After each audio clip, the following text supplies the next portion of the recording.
Okay, welcome. Nice to have you here. We'll start standing, so feel free to situate yourself however it's comfortable with feet and legs. And if you like, you can take one hand to heart and one hand to belly, or let your arms rest on your sides. And if you'd like, you can close your eyes. Other days, I find it helpful to look around the room and maybe even move head and neck to have a little bit of a scan into space. But as you give yourself a moment here to pause, invite your attention to settle into your breath and notice your inhale and notice your exhale. And then when you're ready, you can open your eyes, let your arms start bound down by your sides. And a small movement at first. Inhale, lift your arms a little bit out to the sides, turning palms away from you. And exhale, let them float back down. And repeat that a couple times. Inhale, arms lift a little bit out to the sides, perhaps a little higher each time. And exhale, float back down. You can imagine that your arms, your hands are floating on clouds. And there's that sense of both softness and space, even as there's a little bit of a lift. Depending on how your shoulders are feeling today, you may go about shoulder height, and that's a good amount for you. If your shoulders are feeling happy with it, you might go a little higher than shoulder height. Perhaps even eventually arms coming out and up by your ears. And one shoulder might feel a little different than the other. So as we continue this movement, I invite you to add a bending of your knees. So as you inhale, your arms will sweep out and up, but as you do that, your knees will bend and you'll sink a little through hips. As you exhale, you'll stand tall and arms will float back by your sides. And feel free to do this as little or as much as it feels good to you through your knees, and to experiment with how your feet are situated on the ground. You can have your feet wider and play around with that. You might do a couple that way. You could have your feet really close together, knees close together, seeing how that feels. The idea is to experiment a little bit. You even have the option to turn. So as you bend your knees, you might twist your torso, your head, your eyes a little one direction, and then twist torso, head, eyes a little the other direction. And let yourself turn from your center, so from your spine, and allow your head and your eyes to follow that twist. The next time you come up to standing, pause there. And you can shake out your arms a little bit.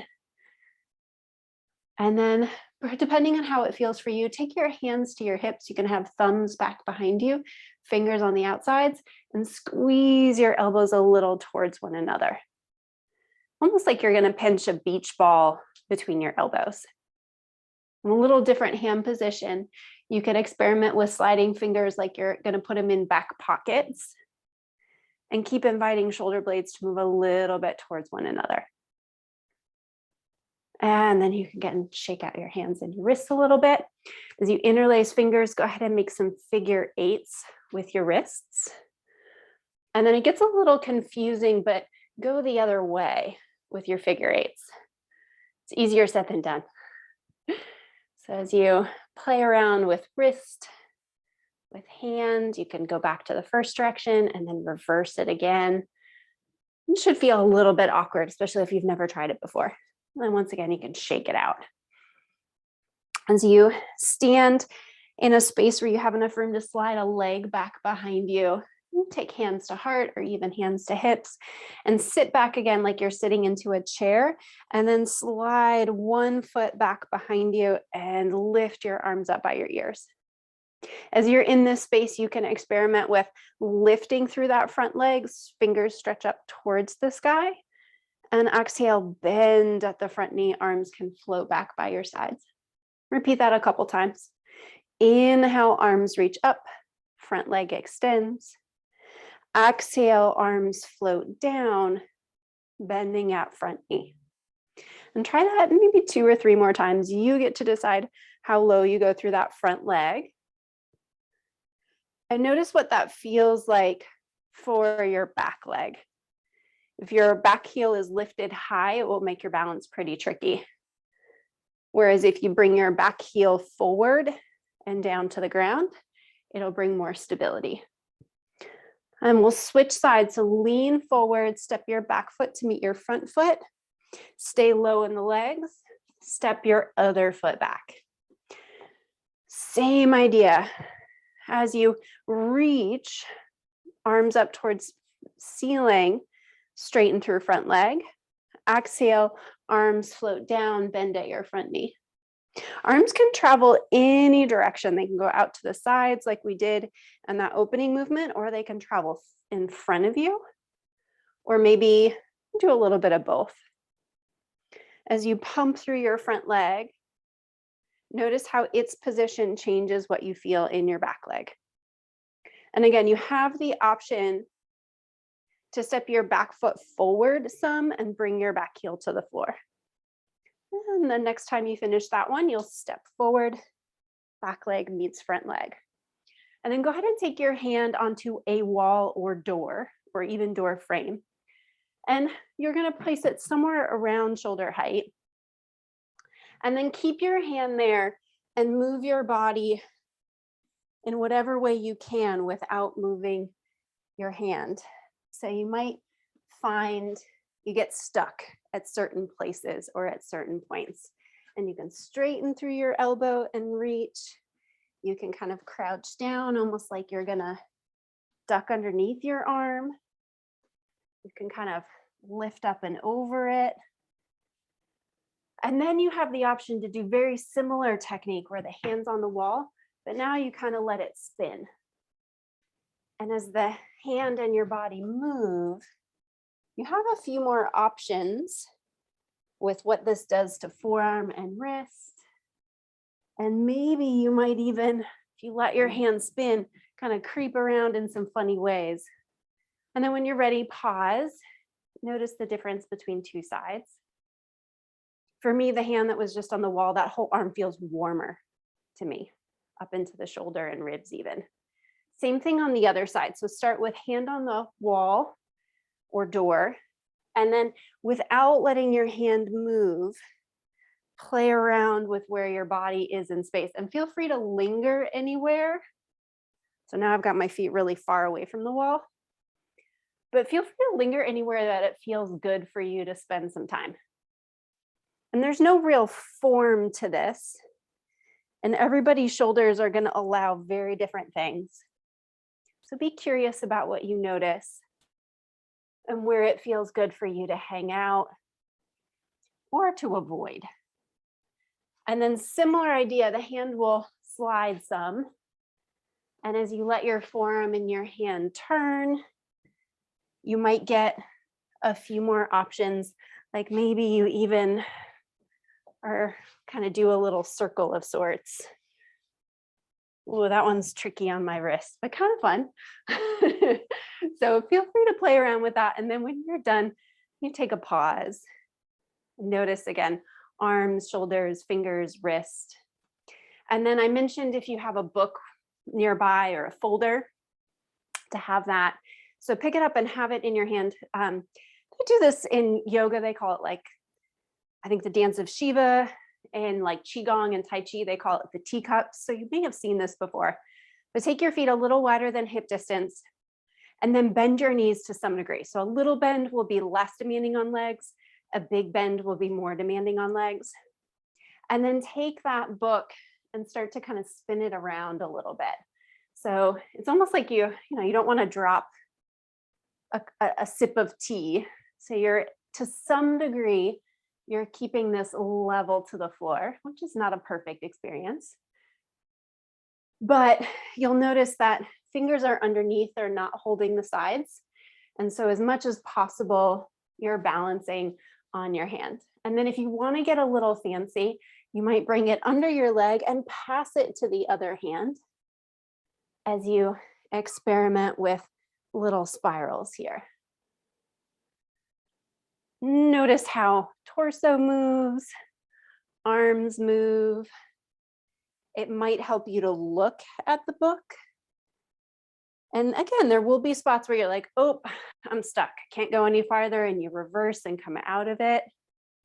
And you have all sorts of options. Again, you can pass it behind you if you like. I'm finding myself moving lower and higher through the hips, depending on where I'm reaching with the book with the arm and shoulder. Oh, lots of options here. And again, it can be something where you do one side and then you're like, wait, how did I do that? And you do the other side. But there's lots of ways to play and many different options depending on how you use your shoulders, what other activities you have explored with them. We'll do like another 10 or 20 seconds there. And then when you're ready, you can set that to the side. And again, you might shake it out a little bit. Notice what you feel. And then we'll do a little balancing on feet. So we work with hands, wrists, elbows, shoulders. Now we'll work a little bit with feet and ankles. So you could do this facing a wall, or you could do it without wall, a little bit more challenging for balance. Lift up onto your heels. I'm sorry, onto the balls of your feet. So lift your heels like you're on tippy toes, and then lower back down.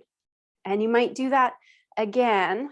Now it's really tricky to lower slowly. So see if you can make a fist with your feet using your toes, gripping into the floor, and then in super slow motion, lower your heels. We'll try one more like that, lifting heels. And again, little fingertip on wall in front of you or next to you can be really helpful, but grip your toes into the ground like you're making a fist with your feet as you lower your heels towards the earth. And then the next time you lift your heels up, can you stay there and experiment with bending your knees? Again, I have fingertip on the wall next to me. You're welcome to face wall and have fingertips on the wall in front of you. Noticing how, if you choose not to use the wall, balance gets a little tricky because your foundation is very small. And there's likely to be a little fire that starts to kindle itself up in your thighs, in your legs. When you're ready, bring your heels down. And then to get a little bit of a spiral movement in your ankles, start to roll a little bit of a circle with your foot and with your ankle. Go the other direction. And change sides. And go the other direction. So this also, as you can see, is getting knee and hip. So it's a little bit of all the joint spaces. And then we'll go ahead and shake it out. We'll do a little bit of movement at hip and spine. So as you stand tall, lean onto one leg and lift your other knee up. And notice how high can you lift your knee without using your hands? And then use your hands to help you lift your knee a little bit more. And then is it possible to keep your knee at that new place and let go? And then you might take hand to shins, and can you lift your knee a little higher? And then again, can you keep the knee at the new place and let go? And set your foot down. Same thing on the other side. Knee lifts up towards your chest. You might take hands to shin or under hamstring. And check in with how the help of your hands may allow you to lift a little higher. But then is it possible to stay there? It's typically easier said than done at that new height. And then again, can you activate front of hip? Where do you feel the stuff and stay at that new height. And then shake it out again. And I think we'll sit to do a little twisting here to close. So you could sit on a chair, or if you don't have a chair, you can sit on the floor any way it's comfortable for you. And take a pause. Noticing we did all these different joint movements, so wrists, elbows, shoulders, ankles, knees, hips. And now joints of spine, so many. All the different vertebrae, all the different ribs. As you inhale, you'll extend tall through torso, through spine. And exhale, turn to one side and bring your hand to your opposite shoulder. Look in the general direction of that shoulder. Inhale, return to center, other side. Exhale, hand comes to opposite shoulder as you look in the general direction of that shoulder. Inhale, center. Now, I really like to exhale through mouth for this one.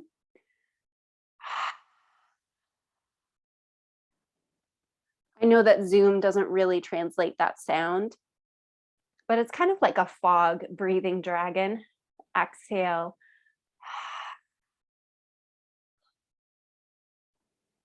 So a little softer than a fire breathing dragon. Exhale.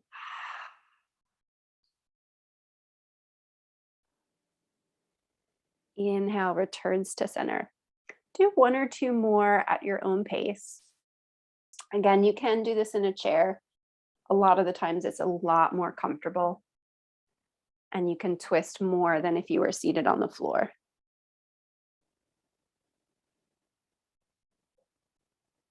Then next time you twist to one side, linger there and keep breathing. And notice what it's like to pause in that shape.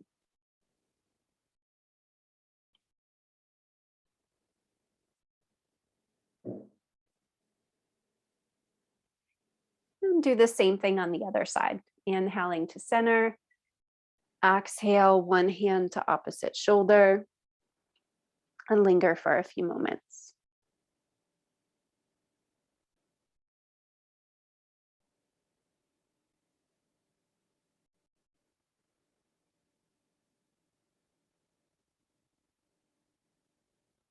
And when you're ready, you can turn back to center.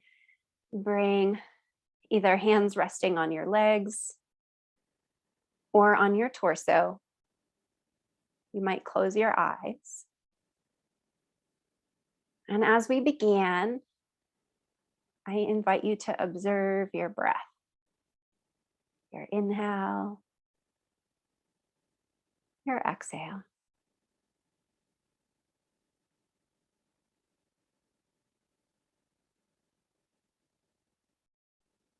And take a moment to say thank you to yourself for this little pause in your day, to breathe, to move, to observe and notice. I thank you for joining today. So much fun to do this, so thanks so much. As always, if you have questions, feel free to reach out and let me know.